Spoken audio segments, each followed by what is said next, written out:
about to hear a revolution in talk radio, Liberty Talk Radio, where the critical thinking will defrag your mind of propaganda-ridden viruses induced by mass media news programming. No BS here, just the facts. And now we present to you America's quintessential iconoclastic anomaly. Wow. In talk radio, your host, Joe Cristiano. Welcome, everyone, to Liberty Talk Radio, America's libertarian voice, broadcasting from our studio in Tulsa, Oklahoma, to around the world. I'm your host, Joe Cristiano, and this is your antidote to popular talk radio. Folks, it's time for us to take back control of our government now before this bureaucratic, oversized, and self-serving federal government starves us of our property, our freedom, our rights, and our liberty. But to do this, we must shed conventional thinking regarding our political structure. We need to be revolutionaries in thought, dissidents in action. Only after we recognize what our government is doing to our freedom and our Constitution will we start taking it back. And this program is just about that. Tonight, we're pleased and honored to have as our guest Miss Mary Baker. She is filling in for Patrick Wood, who was to be our original guest. Unfortunately, at the last minute, he couldn't make it. Patrick Wood, just for information, is the editor of the Technocracy News, and he's author of the book Technocracy Rising, the Trojan Horse of Global Transformation, and expert on globalization. And he's a founder of the executive director of the Citizens for Free Speech, a tax-exempt nonprofit organization. Mary, our guest this evening, will be filling in for Patrick. Ms. Baker is Director of Training for Citizens for Free Speech and author of Citizens Ninja, Stand Up to Power. This book is a primer on how to be an effective activist. Mary, welcome to Liberty Talk Radio. Thanks, Joe. So pleased to be here. Sorry Pat couldn't make it. Oh, well, we're so pleased that you were able to make it. This is wonderful. Well, you know, the First Amendment, we hear very little about in the news. Very rarely does anyone even reference it, whether they be a congressman, a news broadcaster, or anyone in that matter, for that matter.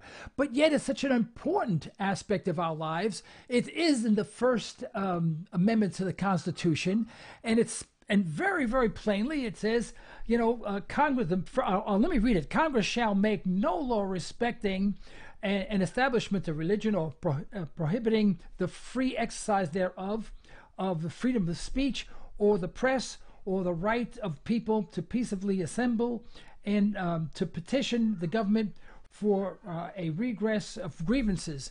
And so it makes it very simple. There's no weasel words in there. Free speech is free speech. But apparently the First Amendment and free speech is constantly under attack. And I guess this is what I have not read Patrick's book, but I suspect this is somewhat what he discusses in his book.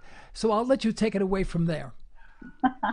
Okay, he doesn't really talk about that in his book, but so I'm a trainer on how to be an effective activist. And the reason we paired up together is because, first of all, he's the best student anyone could ever have. And in the training, he realized I have all this information that I'm educating people about, technocracy, the rise of globalization, and how do I get people to do something about it? It's one thing to have the knowledge, but knowledge is an action. And so it was wonderful. He took it upon himself to create, first of all, put the training online, and then he recognized that if we don't have the freedom of speech, the freedom to be able to talk about these things, then we are no longer a free society. And so this is why he started Citizens for Free Speech, because he believes, and he's right, that if we are going to continue to be censored in the social platforms that we have available to us, like YouTube or Facebook, just to name a couple that are very popular, then we cannot advance. Not only can we not advance our society if we can't talk about things that we disagree about, we cannot educate people on topics like his Technocracy News. Yeah. Well, tell me, what approaches do you take with this program? I mean, how do you get into it? I mean, it almost seems, sort of intangible in a way. Well, the training teaches people how to engage effectively, not just how to engage, right, just how to be an activist, but actually how to be strategic. But it also teaches a very important skill, how to have civil political dialogue. How can we talk about politics in a way that is civil, in a way that advances our ideas? And then it also teaches you how to deal with bullies who want to shut you down, who want to censor you, you know. So these are really important skills if we are to promote, you know, and protect and defend the First Amendment, the free speech. And I love this. If I want the freedom to express my views, then I must allow others the freedom to ridicule me. And that's kind of the deal, you know. But a lot of people think that when they go out there and activate in the public square, that just gives them license to be obnoxious, you know, or to be rude, or to be insulting, you know. And that's too bad, because that isn't. That's not helpful. That's not advancing our dialogue. And so what I'm trying to teach is that there's actually a way to engage where you can have civil discourse, you can actually mitigate the ridicule you might get back for expressing your opinion. Yeah. Yeah. So part of Citizens for Free Speech that he started, this 501c3, attached to it is a very, very powerful social network that we're in the middle of a beta testing. And it's called Local Activist.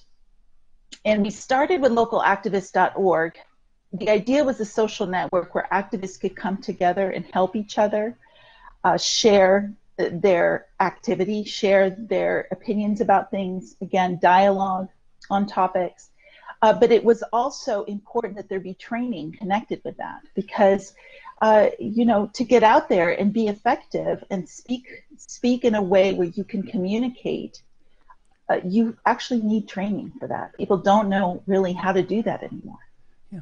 Well, quite frankly, I avoid ever talking politics with anyone, but I try to talk about the issues. And it seems that whenever I try to talk about an issue, regardless of what it is, people say, "Oh, are you a Democrat? Oh, are you a Republican?" And I say, what difference does it make? And what effect does that have on our conversation? And why would that change the intent of what I'm asking? But they have to know if I'm a Republican or Democrat. I say, well, sometimes I'm a Republican on some issues, sometimes I'm a Democrat, and sometimes neither. Now, I get them so confused, they don't want to speak to me anymore, because they want to know, because they don't know how to attack me unless, now, if they're a Republican, I'm a Republican, everything's rosy in the garden, right? But if they're a Democrat and I say I'm a Republican, now we're going to start fighting. Now we're two dogs, you know, in a dog fight. And it seems that it's so difficult to break that paradigm of being, you know, left, right. Oh, are you a liberal? Are you conservative? Well, I don't know what that means. And I, quite frankly, never knew what it means. Now, in a way, I'm probably the most conservative person you have ever met in your life. But when it comes to rights, I'm the most liberal person that you've ever met in your life, you know? And then when I say that to people, they go, well, we don't know what you mean. I said, this is the problem. This is why we cannot discuss anything. Am I way off base, or am I just an anomaly, or is this a problem that you face more often than I think? Oh, it's a problem everyone faces. And one of the things I discuss and talk about is that there's a culture that is attached to politics.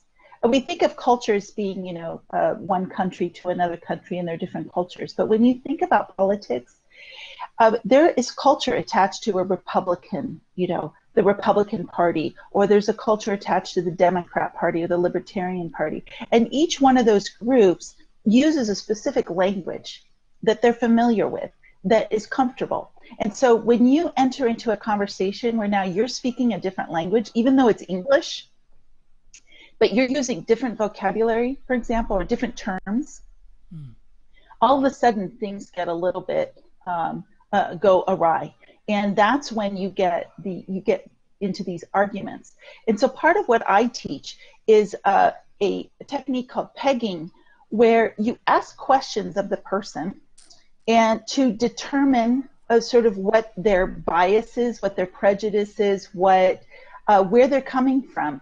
What are they? Are they informed the way you are? Are they uninformed? Are they misinformed? Or are they just partisan, someone completely opposite from you? Once you determine that, then you, as a citizen ninja, adapt your language and adapt your approach so that you can actually dialogue with the person and they don't feel threatened. Yeah. And for each one of those groups, there's a way to talk that promotes conversation. So, for example, if you're with an informed person, then you can dive in deep into a topic, right, and without fear of a problem, coming up. If they're uninformed, well, then you don't want to open the fire hose, and fill their head in 2 seconds flat with all the information you ever, compiled on the subject, because that's overwhelming. Yeah. If they're misinformed, then that means they're misguided on their facts. And so then you want to slow down. They can get really defensive. And you want to share some facts with them on a topic, but from sources that they consider legitimate. So like a Republican talking to a Democrat, quoting facts from the Heritage Foundation or from Breitbart, well, that's not going to go over really well. But if they can find facts that support their position from Politico or from Huffington Post, now that's going to go over a lot better. And then finally, with a partisan, when you talk to a partisan, you don't want to speak with them with the intent of trying to change their mind and their position over to yours. You simply want to listen and ask a lot of questions and get them to talk, about their position, and then try to find something that you have in common that from where you can start. So if someone asks you, are you a Republican or are you a Democrat, ask them why they want to know. See what they say. I have never asked them. My eyes usually cross when they do that. My mind blanks out. I feel like I'm going to faint and leave this earth. Recently I was reading in the Future pamphlet by the Future of Freedom Foundation. Jacob Hornberger is the executive director of that organization, fabulous organization, which I also support that organization as well. And they had in this one contributor posted the Republican platform. Then next to it wrote down what they do.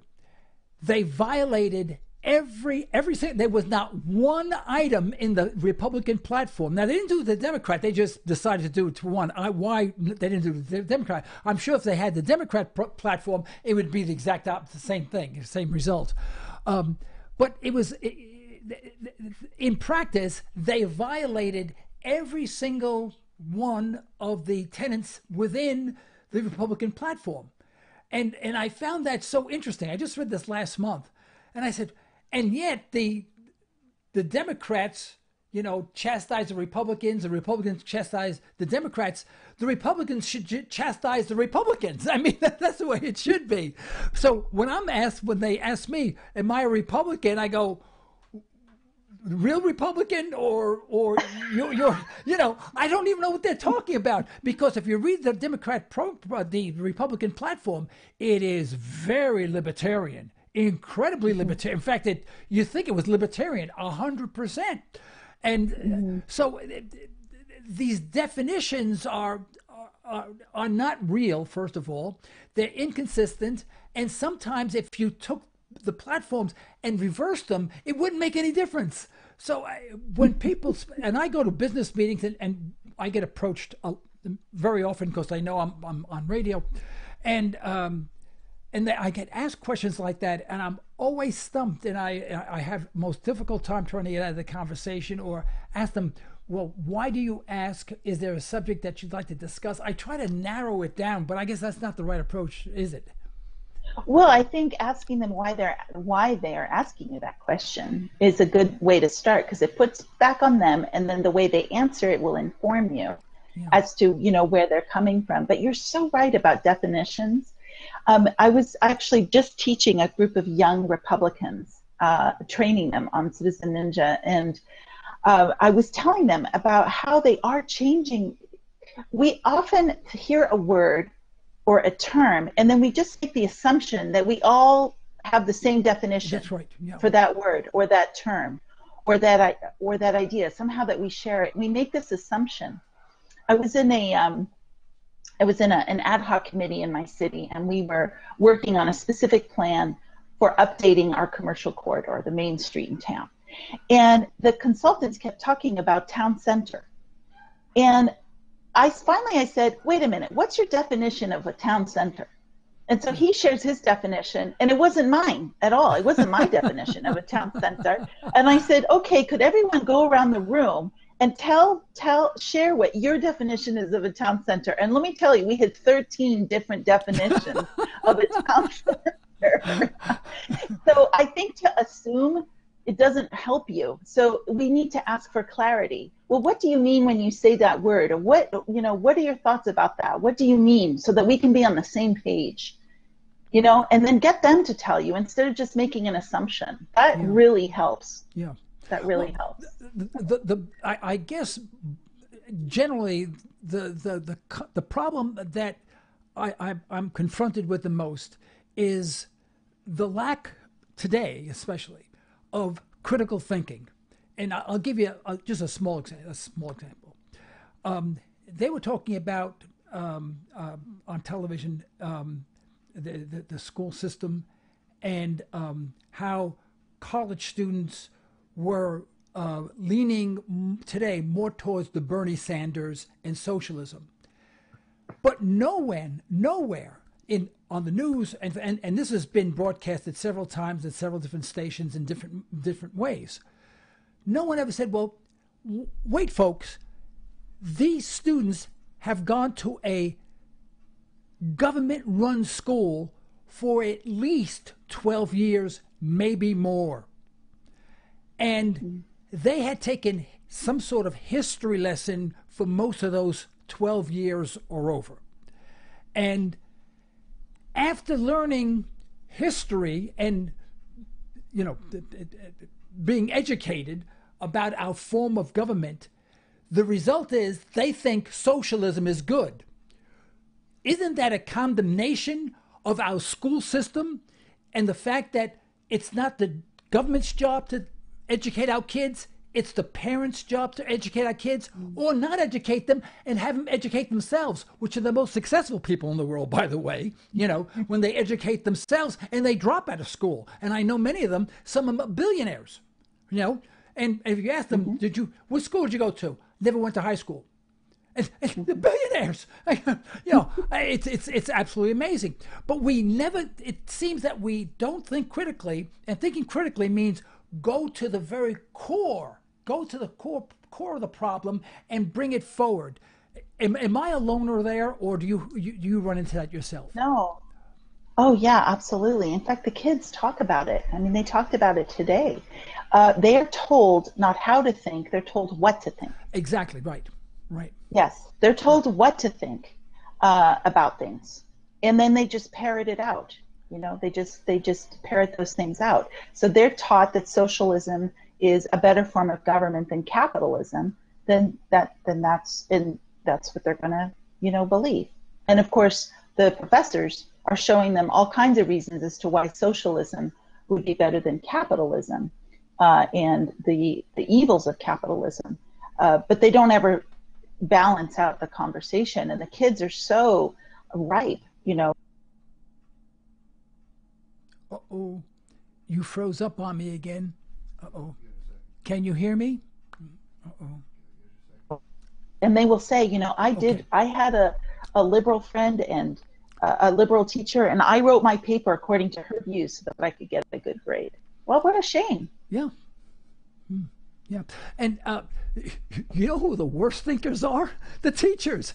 Now that I'm sort of semi-retired, I say that, but I'm working all day. But I get occasion to go to the dog park. And in the cool months, I go to the dog park around 4 o'clock because it's a warmer part of the day. And I take the 3 dogs, and we foster dogs and all that. And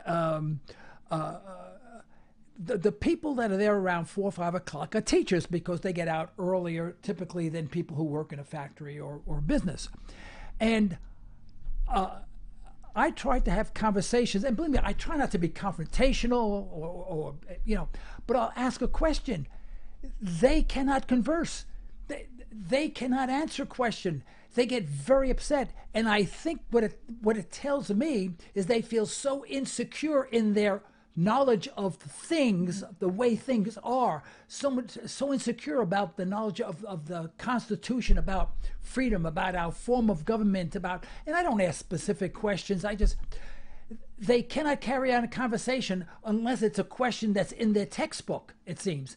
And it seems that our whole education system contributes to the problem that you face with your students in your class. I'm assuming that. Yeah, and their speech is being limited. They are afraid. They are afraid even to speak. And you say don't speak politics in polite company. Well, to me, that's really hurt us, because if we can't generate ideas and hear other opinions, and kind of that Socratic method, of asking and answering questions, without it's okay to disagree, without this attitude, and without trying to convince the other person or coerce them, we can't move forward. And these kids who believe that personal feelings are more important than speaking an opinion about something, they don't understand how they're painting themselves into a corner. It's sort of this abstraction for them, and they don't understand. And so this is Patrick's point, is that holy cow, no one talks about free speech, but it's one of the most, it's the preeminent right that we have to speak freely about something. And I'm so grateful to him for this. And then he's backing it up with this local activist, this new social network that looks just like Facebook, actually. People are going to be able to leave Facebook and come on to local activists, have a very, very similar platform. Groups are going to be able to communicate without fear of censorship. They're going to be able to organize. So it's basically Citizen Ninja. Being an effective activist is an individual thing that you do, right? You take personal responsibility for activating and influencing your community. Right. And then you get to community organize in this social network platform. And so localactivist.org, I believe, is launching in September, and he's looking for volunteers. And the way you volunteer is to go to citizensforfreespeech.org. Citizensforfreespeech.org. He's looking for volunteers, especially to beta test this local activist site. And he's looking for donations so that he can do this. And what I love about his approach is that it's not his. He says, it's yours. This is your network to populate, to set up events, to coordinate, and to express yourself and share opinions, and especially to focus at the local level. We're so focused on national and state, but that's not where our power is. Our power is at the local level, where we can influence our elected officials and staff, and where we can have lasting dialogue and relationships and build our credibility. And this is where our power is. And too many of us are so focused on the national and state level. In California, I'm 9 hours from Sacramento. I can't lobby. It's interesting. So, I'm sorry. Good. No, go ahead. It's interesting. My wife's family was very much the type that, you never say anything that could be even construed or even manipulated to be controversial, or you paper over everything. Everything is nicety nice, and I come from a family that came from the other side, from Europe. Oh, what on me? You got the conversations we had. I mean, the screaming over, over supper and whatever. And I really have to watch myself, because with my wife's family, when well, most of them are passed away, unfortunately. But, when we got together, I had to make sure I zip it up, and I said absolutely nothing. Because even if you ask a very vanilla question, it would be, they would translate and say, why is he asking that question? Does he want to start an argument? And I had to be very, very careful. Where with my family, if you didn't ask that question and just blurp it out, they'll want to know why the cat got your tongue. Why don't you want to talk to us? So there's a big cultural difference. But I'm getting very, very sour on our society. I think we've lost the very concept of Constitution. What really hurt me 2 weeks ago, we went out to breakfast with old friends, people we've known for years and years and years. And the man is a businessman that's retired. In fact, he's moving out of the state. He's moving to the East Coast, next to where his other part of his family lives. And right before he left, right when we finished up, we had a very nice time. He said, Joe, he said, now I realize Bernie Sanders makes a lot of sense. He said, this capitalism really has to go. He's a businessman. And I said nothing, because we were leaving the restaurant, that I said nothing. And that affected me so much. I mean, I was almost physically sick for the entire game. And I'm not making this up. I mean, my wife, I said, I am really, and I wasn't angry with him. I mean, I wish I could have discussed it more, but I was afraid that would have turned into a disagreement. And my wife heard it as well, and she said, I can understand that. I said, you have no idea how that physically affected me. I didn't say a word. I said, goodbye, thank you very much, nice seeing you, take care. I mean, as if nothing happened whatsoever. And it took me 2 days to get over that. And I wonder if people who get into conversations regarding politics, which I hate having, but I like to talk about the rights and freedoms of the Constitution. That's what I like to talk about. Whether or not, people feel that way and they avoid it because they don't want to go through the pain of it. Oh, absolutely. I mean, think about conservative parents who send their kids off to college and come back and their values have changed. They've done a 180. It's incredibly painful. And then they don't know how to talk with each other. And then the relationship is broken after that. So it happens between friends, it happens between spouses, and it happens between parents and their kids. And that's really tough. And, obviously some people come with reputations, like you are a radio talk show host and you declare your position every day. So that's very difficult for you to backtrack on something or to appear less of a position on something. That's very difficult. And it's the same with a parent. A parent has declared him or herself many times with their kids as they try to educate them about things and educate them on their values. So suddenly, for a kid to come back from college and be saying things like, I think that socialism is a good thing. Yeah. That really puts the parent at a disadvantage, because they can't come back and appear to be sort of middle of the road. But what I do say to people is find what you have in common. Ask them why they feel this way. Why do they have this opinion? And get them to talk about it. And often what happens is that they don't really have a good reason for it. It's just the bandwagon. Right. It's just the appeal to emotion or something. Something has attracted to them, but it's actually not a really solid. And if you're gentle with those people and you get them to talk about why, and using that Socratic method of asking questions, sometimes you can get someone, to see that maybe that's an extreme position. Yeah. And doesn't go with their values.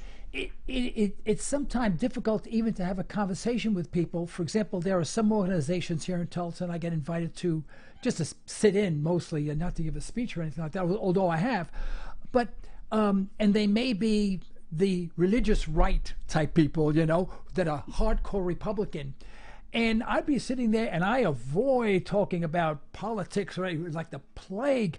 And they'll ask, they say, "Are you Republican? Did you vote for so and so?"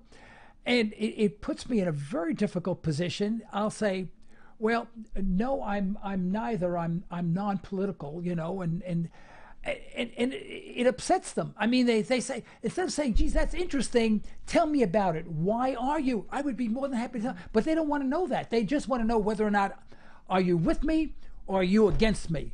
And that's the attitude that they take. And I said, can't we get away from that? And I think one approach that I use, and you please critique me, is that when someone gives me makes a comment, mostly a political comment, you know, I ask them to say, well, why do you feel that way? And what evidence do you have that that's in fact correct? You know, and it's amazing. Very rarely do I get an answer. Now I get an answer. The type of answer I say, "Oh, you must have voted for Obama." I mean, what? Excuse me. What does that have to do with the price of beans in Denmark? I tell them, you know. I mean, I don't know where they came from. You know, we're talking about this subject, and they're in not even another room. They're in another building when they respond to me, and I go, "Well, no, I didn't." They go, "Well, why did you say that?" And it just pollutes, and I guess pollute is the right word. It pollutes the conversation. I say, I just want to know why you think that way, and I'd like you, let's assume that I'm disagreeing with you, convince me that you're right with facts or something like that. And boy, and most of the times people get angry. They go, "Well, I don't want to discuss it." Yeah. They don't want to discuss it. I Well, said, yeah, "No, I do want to discuss it, you know. You brought it up, now finish it." And you know what? And these people never speak to me again. I mean, we have no argument, but if in a room and they see me, boom, they're on the other side of the room. And I go, yeah, because you've exposed them. You've exposed something in them that's threatening to them. And so that tells you, you know, and one of the things I say about pegging is that really, unless someone has emotion regulation and is willing to have a good debate without trying to convince, you know, the other person to their position, don't waste your time. Why would you waste your time doing that? You know, go and hang out with the uninformed, right? You know, and the misinformed, right? You know, go hang out with them and, you know, educate them and talk with them, because you're gonna get further than with people who are so opposite. But what they're doing is they're throwing down fallacies. You know, they're attacking, they're throwing down a red herring, you know, a smoke screen, anything, but to have to actually be held accountable to what they believe. Yeah.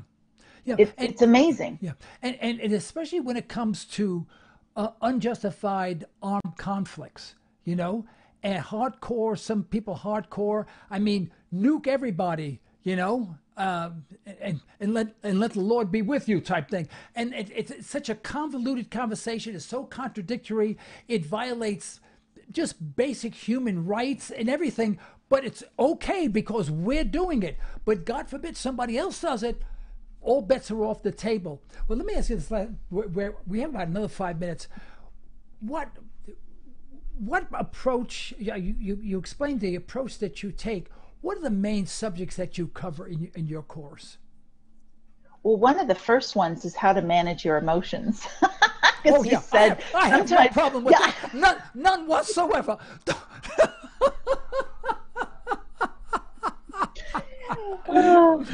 So a lot of people, you know, fear and anger are two of the biggest emotions that get people either into trouble or keep them from speaking or acting in some way. Yeah. So first of all, we have to address that. Then I teach a series of tools. So I talked about a couple of them, you know, pegging and asking questions, making statements, the different ways that we can make a statement. I talk about zones of awareness. So operating in a zone, which is basically situational awareness. A lot of people are just constantly in this rest zone where they're not looking for opportunities for dialogue, and they're not looking for opportunities to engage. And so then they miss the opportunities when then they can go into the red zone of engagement. And what happens too is when you're in this blue zone of resting zone, like you would be at home, where you're not having to think about much. I mean, if you are, you're kind of figuring out your position and what it is, but you don't feel threatened in any way. You're relaxed. Most people will go to a provocative situation in a rest zone, and it really doesn't go well. So you have to be operating in this awareness zone where you're paying attention to your environment and to whom you're speaking, so that you don't all of a sudden find yourself in a corner, getting bullied and attacked. So you have to have a modicum of awareness of what's going on around you. Right. Yeah, I mean, you could be at a party and be in a rest zone, and then all of a sudden someone engages you with a question, and if you don't quickly switch your zone, you're in big trouble.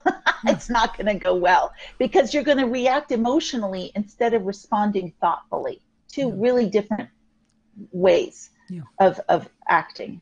Yeah. So I teach a bunch of techniques, and then I teach kind of what are the ways that you're bullied, whether it's through nudging and propaganda, or whether it's through the use of false arguments, fallacies, or whether it's bully facilitators at meetings, the facilitators that want to nudge you in a specific way.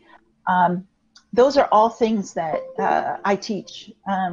It's really comprehensive, but you can read the book in one day and be out the door practicing this stuff. And if you want the training, that's 8 hours. And it's going to be on Local Activist, the training. It's 8 hours video of me talking to you with a training manual. And, it's just excellent. You just feel like you're now in control. And you're not just in control, you're effective. And you're not wasting your time. And you're influencing the environment around you. And those are all really self-interested goals, but that's what gets people going. Yeah. The lofty goals are good, but that doesn't always inspire you to get out of your comfort zone and go do something that's hard. Yeah. And I make it easier for you. Do you advocate for the person who's making usually an outlandish statement, that the receiver of that information just ask more questions rather than responding? Asking for clarity, but in specifics and such. Is that part of the process? Yes. It's not assuming, it's asking for clarity. And it's adjusting your language so that you can, the point is to have a dialogue. The point isn't to throw up a wall and, walk away. And if you're going to have an influence in government, you absolutely have to be credible and professional, so that you can have an influence. Yes. Because you can't coerce. Power is a matter of influence, not coercion. So when you go in and try to coerce, you're going to get nowhere. That's right. But if you go and you try to influence, you're not going to always get what you want, and you shouldn't, because we're not all the same, and we have to somehow find consensus on what is good, what is going to be the best. But you should be in an environment where everyone can talk about what they think, and arrive at some sort of consensus that way, rather than being bullied into it or nudged. Yeah, and so I teach how to deal with that. Do you teach the fact that we have to accept the fact that we may be learning something in the process, because we all want to be the teacher, right? I want to tell you how the cow eats the cabbage, right, type thing. But I have to remind myself that, wait a minute, I have more to learn than I have to give. And I have to open up, and I have to listen carefully and make certain I understand what the person is saying, and I may be better for it. I'm the one that may be wrong in this case, but it's a very difficult, because I'm not perfect. I remember 42 years ago, I made a mistake, so I'm not perfect, type thing. And, we really have to remind ourselves that, there's a possibility, as right as we think we are, there may be something, we may not be wrong, but there's something that we can learn in this process. And that's something that's, I know I have to force myself to do. Is that part of your program or in your program? It is. It is. It's that, but also finding what it is you have in common, because the way the dialectic is now, it's a very Marxist approach. There's conflict is eternal. There's a constant struggle, and people are pitted against each other in this struggle. Well, that's not healthy. That's not a healthy dialectic. So if we can, first of all, find what we have in common, because that begins the conversation and puts everyone at ease. Clarify, how they're defining things, so we're not making assumptions about, well, how do you define socialism?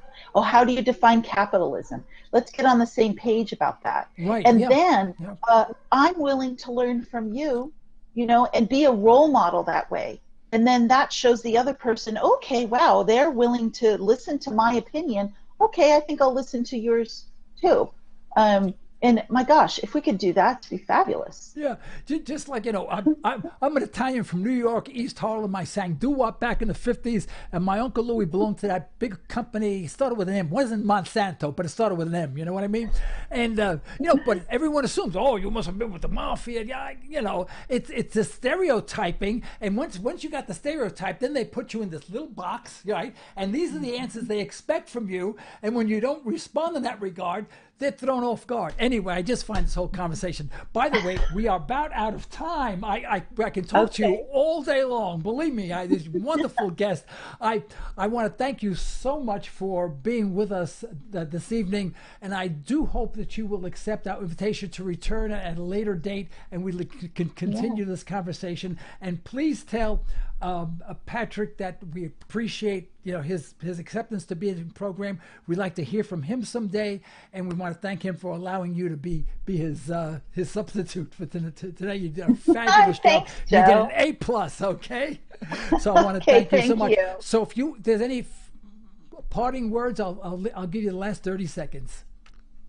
Oh, well, just if people could go to citizensforfreespeech.org and support Patrick's effort, and then look for localactivist.org in the fall, amazing social network. If you're head of a group, you will want to be part of this. Okay. And then that's where you can find my training. Okay, very good. Thank you so much, and I hope to see you again soon. Thank you so much. Right. Folks, this is the end of today's broadcast. We like to